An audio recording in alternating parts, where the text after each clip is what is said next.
Good song. We should just let the song run. As you know, it's the music from Ghostbusters.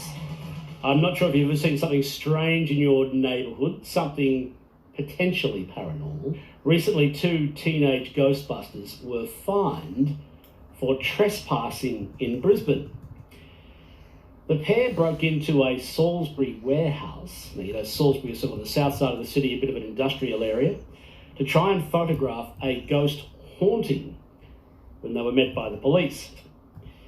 Is Brisbane truly haunted in certain locations, and how can we explore paranormal activity without breaking the law? Katie Harvey is a Brisbane paranormal investigator with more than 20 years experience. Katie, where do you paranormal investigator? In the field. in the field, okay. Yeah. So I didn't recall University of Queensland offering that as one of their tests. No. Okay, so what can King Ghostbusters do to avoid breaking the law? Here we are, a couple broke into a Salisbury warehouse, fined for trespassing. Pretty much the first thing they have to do is just respect. Respect that trespassing, breaking in, all that sort of going to get themselves on the wrong side of the law. So, do the right thing, get the permissions and go enjoy it for what it is. What can you tell me about this couple? You would have heard the story with this couple. 2 teenagers were fined for trespassing. They were filming, I think, as well, weren't they? Yeah. Something that they were trying to a supposed haunting, capture the apparition on their cameras. So, yeah. And so this is something that you normally do. So which suburbs in Brisbane have allegedly the most paranormal activity? Look, probably more the older sections. There's paranormal activity all over the place. But typically when you're going in to hunt ghosts, I guess, or investigate, you're looking at more of the older areas because there's a lot more history and a lot of residual energy and stuff like that. So, yeah, a lot of the old pubs, and it's not just the spirits on the shelves. I'm often of the belief that when I drive past Boggo Road and it's dark and nefarious history, that it's almost sacrilegious to build a residential and offices on top of that site, because there's rumours of all sorts of ghosts of prisoners who've died on the site still present in it. So you have a view on that? Absolutely. I've actually visited Boggo Road Jail myself on several occasions, and just the experiences that I had personally there, they're very, very questionable for sure. But with my business and my page and everything, I couldn't tell you the amount of people that have said, we've been to Boggo Road and this happened and that's happened, and so I mean, there's a lot of experiences that people do say. All right, give me an example. What's the most significant paranormal encounter that you have had, Katie Harvey, in Brisbane?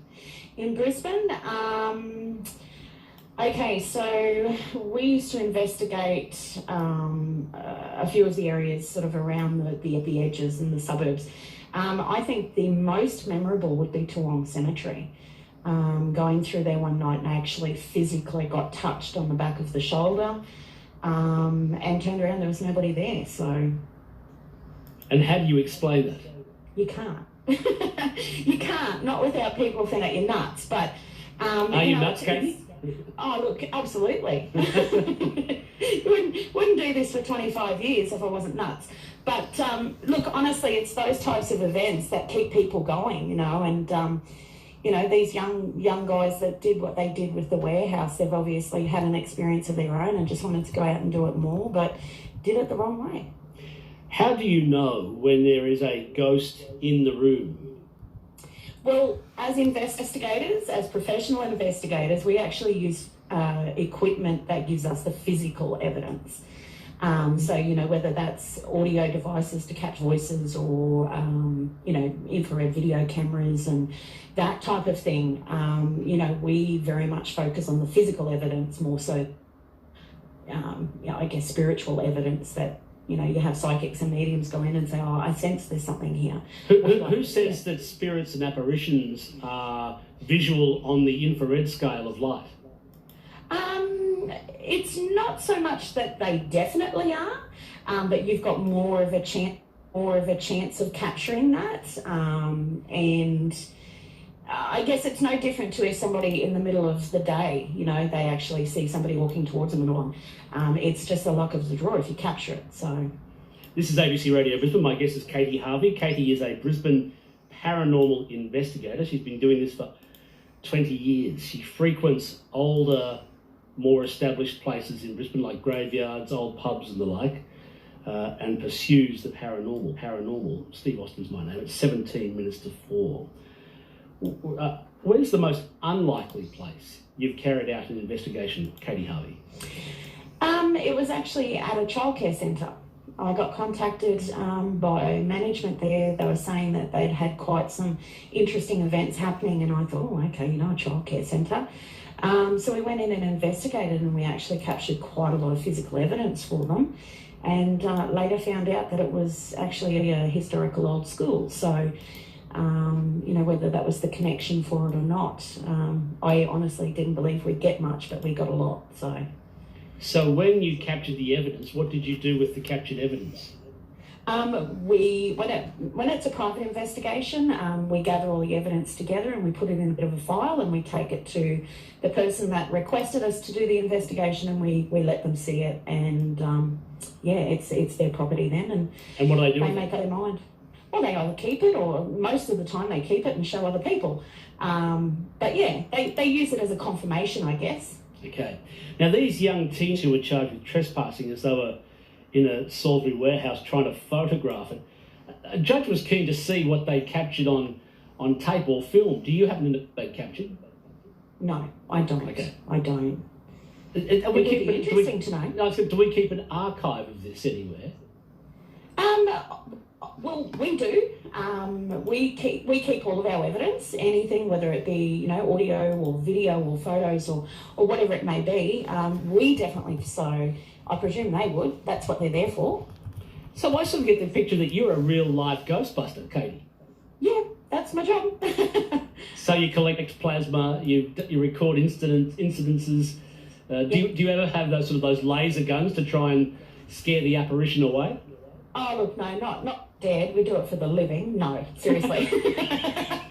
We have laser thermal guns, but that's about it. And so what are they doing? Are they detecting something? Just picking up the difference in temperature. When you have a real temperature drop or a rise or something like that, you know, working with other pieces of equipment, if there's something, often that's the case, so we can confirm that physically. So what would it cost me to get ghost hunter Katie Harvey, Brisbane paranormal investigator, to come and investigate at a location for a day? Nothing. Absolutely nothing. We don't charge for our services. How do you make a living out of this?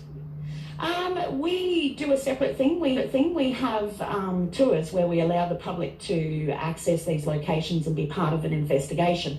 So we what we do is we go into different locations with permission, obviously.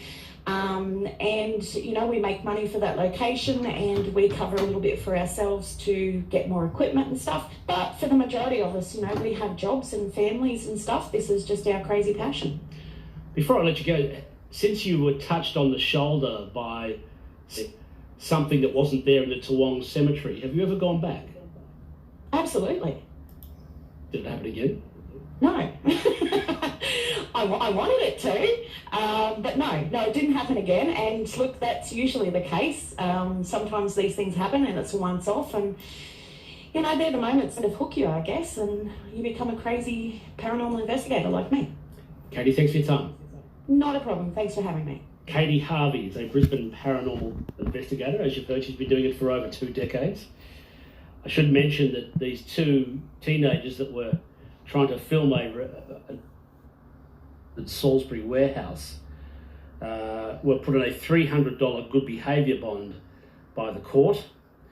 The judge said, and I quote, "There was nothing sinister attending the warehouse, but I'd like to see the photos."